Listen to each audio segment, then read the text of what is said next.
undoubtedly there are people who are extremists and who say things that are contrary to what I believe are America's core values. But I will say that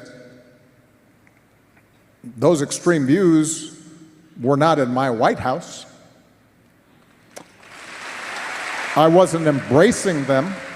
The hall vibrated with a restless energy the moment Barack Obama stepped up to the podium. It wasn't the polite curiosity of a normal speech. It was the heavy, urgent kind of anticipation that comes when people know something is about to break loose. The country was fraying under inflation, division, and distrust, and everyone in the room leaned forward as if Obama's voice alone might steady the ground beneath their feet. He spoke with that calm, carved-from-stone cadence that had once carried him through 2 terms. No jokes, no warmth, just clarity. He laid out the truth. Families drowning under rising costs, communities splintering, leaders letting the country crumble for the sake of convenience and ego. His voice wasn't angry, but it cut deeper than anger ever could. I recognize that my dad's communication style is not to everyone's taste, and I know that his tweets can feel a bit unfiltered. But the results speak for themselves. It reminded the audience that broken systems don't heal themselves, that unity doesn't appear magically, and that ignoring the truth never makes it less true. People listened the way parched land drinks rain. Then Ivanka Trump stood up. Her movement sliced the silence in half. Eyes snapped to her. She looked like someone who had rehearsed this moment 100 times, poised, sharp, burning for her turn at the mic. When we have the weight of the United States government behind extremist views, we've got a problem. And so your original question is, are we at an inflection point? We're at an inflection point in the sense that we always have to fight for our democracy.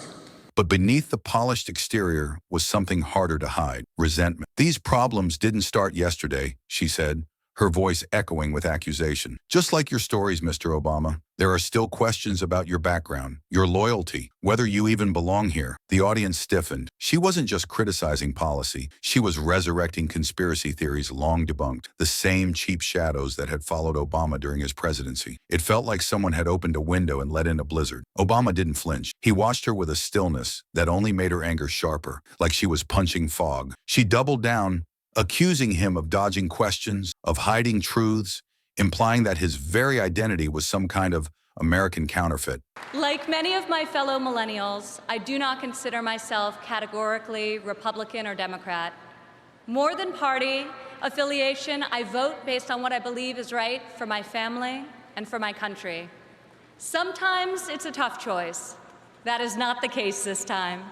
As the proud daughter of your nominee, I am here to tell you that this is the moment, and Donald Trump is the person to make America great again. His silence made her unravel faster. You talk about unity, she pressed, but how can we unite when your history is full of inconsistencies? Her voice cracked under the pressure she refused to acknowledge. She wasn't winning the room. She was losing control of it. Obama finally leaned into the mic. Ivanka, he said quietly, if we're talking about truth, then let's be honest about all of it. A ripple passed through the hall. Obama didn't raise his voice. He didn't need to. He had the steadiness of someone who knows the ground he stands on. In 2006, he said, your father made comments about you during an interview on the Howard Stern show. Comments that were inappropriate, recorded, public, and not exactly easy to forget. Ivanka's face lost its color. The audience felt the shift, the way the air tightened, the way the truth started to press in. She tried to recover. That clip is fake. AI, doctored. Obama didn't blink. It's from 2006, he said. Avoiding uncomfortable truths, it requires the occasional disruption, the willingness to speak out for what is right, to shake up the status quo. That's America. Before AI could fake a dog wagging its tail, he clicked a button. The screen behind him lit up. There it was, grainy, unmistakable, irrefutably real. Donald Trump on Howard Stern, making comments no father should ever make about. To the hardworking men and women across America and here tonight, you are the reason my father fights with all of his heart and all of his might. You are the reason he ran for president in the first place, and you are the reason he is going to keep fighting for 4 more years. About a daughter. The audience recoiled, some covering their mouths, some staring in disbelief. It was uncomfortable. It was embarrassing. It was undeniable. Ivanka's composure shattered. "That's fake!" she barked, louder now, desperate. "It's not real!" But even she could hear the hollowness of her own defense. The audience certainly did. The truth had already sunk its teeth in. She tried again, voice shaking. "This is manipulation.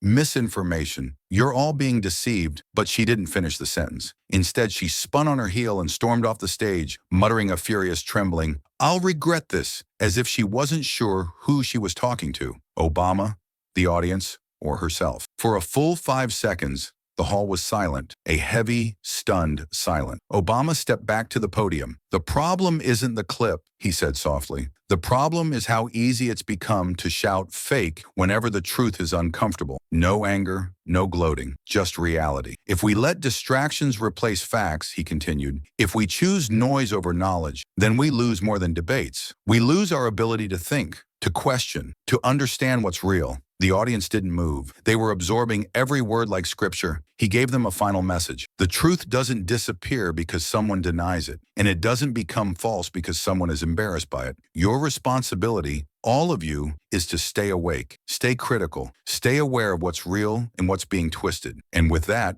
Obama stepped back from the podium. He didn't need applause. The silence was louder. Ivanka's footsteps still echoed somewhere backstage, running from a truth she couldn't silence. And the crowd, slowly rising to their feet, knew something had shifted. Not just in the room, but in the entire narrative of power, truth, and the way people choose what to believe. Meanwhile, Obama walked off stage with the calm of a man who understood the difference between drama and consequence. He wasn't smug, wasn't triumphant. He simply exhaled the way someone does after putting down a heavy weight, knowing another one will need lifting soon enough. A young volunteer approached him, jaw slack, eyes filled with questions he was too afraid to voice. Obama just offered a small, tired smile, a silent reassurance that clarity always comes with a cost, and some truths require courage to even acknowledge. He made his way to a small backstage room where his staff waited, stunned into a hush that felt spiritual. One of them tried to speak, to offer congratulations or strategy or relief, but Obama shook his head gently. "Let the moment breathe," he said softly. "People need space to think." It wasn't victory he was after. It was awakening. And awakening was always slow, messy, painful. Outside the hall, the world was already shifting. Social media exploded like a volcano, clips spreading faster than any news anchor could keep up with. Millions watched Ivanka's face as the footage played. The shock, the anger, the denial. Millions more replayed Obama's line about 2006 and AI, shocked at how cleanly it sliced through the noise. Online arguments ignited instantly, some insisting the clip was fabricated, others posting timestamps, audio analyses, interviews, transcripts, anything to anchor truth to the ground before misinformation swept it away again. The internet felt like a battlefield with no rules and no ceasefire. Inside the venue, Secret Service agents tightened their positions.